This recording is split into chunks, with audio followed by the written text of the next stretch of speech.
Monsieur le ministre, nous en venons aux interventions des orateurs pour les groupes. Madame Descamps-Cronier pour le groupe SRC.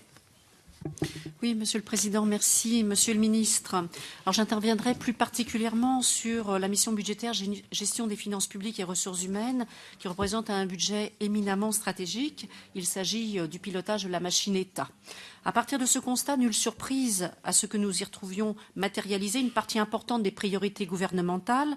La première d'entre elles est bien évidemment le redressement des comptes publics. La mission budgétaire en prend sa raisonnable part avec une baisse sur l'ensemble de la mission de 1,5%. Au-delà de cet aspect comptable, la mission budgétaire traduit de profondes mutations actuellement engagées ou en voie de l'être pour l'ingénierie d'État.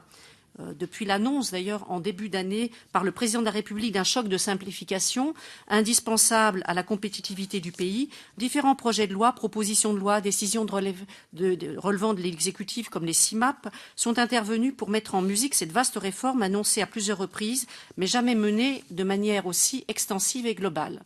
Aussi, je tiens à saluer ce qui représente une pierre de plus à travers ce budget dans la voie de cette simplification, car celui-ci intègre les mesures annoncées et engagées ces derniers mois. Je prendrai l'exemple de la dématérialisation des relations avec les usagers et tout particulièrement la simplification des procédures pour nos entreprises.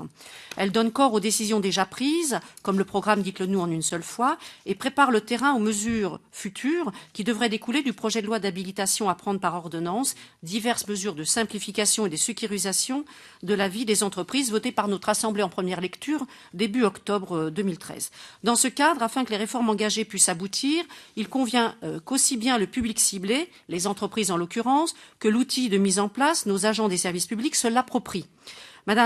Monsieur le ministre, maintenant, notre collègue Thierry Mandon a remis le 2 juillet son rapport sur la simplification de l'environnement réglementaire et fiscal des entreprises.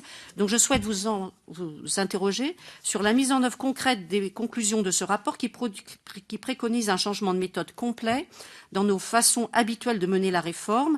Mon collègue préconise en effet une méthode de travail entre l'administration et les entreprises fondée sur le dialogue. Comment comptez-vous incorporer ces recommandations très opérationnelles dans votre programme de réforme ces prochains mois ?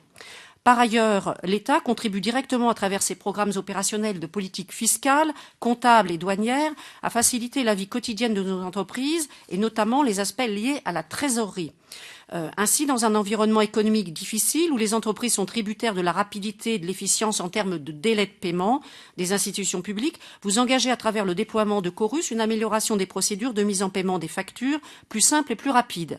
Il y a un enjeu capital, notamment pour les PME. Quelle est la nature des conventions de contrôle allégées conclues entre communes et comptables publics ? Est-ce que le délai de 20 jours dont disposent certaines collectivités territoriales apparaît atteignable aisément et le délai prévisionnel par les comptables publics en 2013 qui était de 6,8 jours grâce au déploiement de l'application Helios. Est-ce que par contre il y a effectivement des disparités significatives en fonction des territoires, quelquefois entre territoires urbains et ruraux, comment y remédier ? Au-delà de ces aspects qui sont au service de notre économie, je tiens à saluer, dans un contexte où le poujadisme ambiant imprime sa marque sur le débat public, les éléments présents dans ce budget qui sont de nature à rappeler à tous que l'administration et ses agents publics sont au service du plus grand nombre et que leurs efforts sont tendus en direction d'une utilisation des deniers publics à la fois sobre et la plus efficace possible. Cette politique commence par la modernisation de l'État employeur lui-même dans une optique d'exemplarité.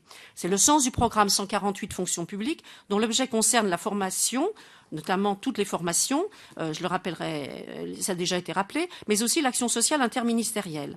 La stratégie de performance de ce programme permettra d'initier la réflexion autour de nouveaux chantiers qui cadrent l'agenda social en 2014, en sus des principaux accords signés portant sur l'égalité professionnelle entre les femmes et les hommes, sur la rénovation du dialogue social, la sécurisation des parcours professionnels des agents contractuels. 2014 nous permettra donc de poser des jalons de nouvelles réformes dans le but de moderniser l'action publique. On aura la réaffirmation des valeurs et des principes de service public, la consolidation et le développement du dialogue social, la modernisation de l'exercice du mandat syndical, le renforcement des politiques menées en matière d'exemplarité de l'État employeur. Mon collègue Alain Tourret en a parlé tout à l'heure. Voilà. Et donc, la simplification de rémunération, et l'amélioration des carrières. Et là, Madame Lebranchu est partie pour la remise du rapport de Bernard Bernard Pecheur sur l'évolution de la fonction publique. Je pense que va pouvoir ainsi démarrer la concertation qui pourra servir de base à un futur projet de loi, comme l'avait indiqué la ministre. D'ores et déjà, la modernisation est en marche et les objectifs de promotion et d'adaptation d'une gestion modernisée des ressources humaines, qui s'appuient sur les schémas stratégiques de gestion définis par chaque ministère, sont en 2014 à un degré de stabilisation de l'ordre de 56%. Alors, j'ai pas beaucoup de temps, mais je voulais parler des agents de la catégorie C, qui semblaient être effectivement une variable d'ajustement au niveau de et notamment pour la PFR, la prime de fonction et de résultat. J'ai vu qu'effectivement, cette prime allait disparaître au profit d'une autre, et j'avais envie de poser une question à Madame la ministre qui est plus là, sur la future. Voilà. Je voulais, avant de terminer quand même, sur la modernisation de l'action publique, une ambition qui nous mobilise tous. Tous nos instruments doivent être tendus vers cet objectif.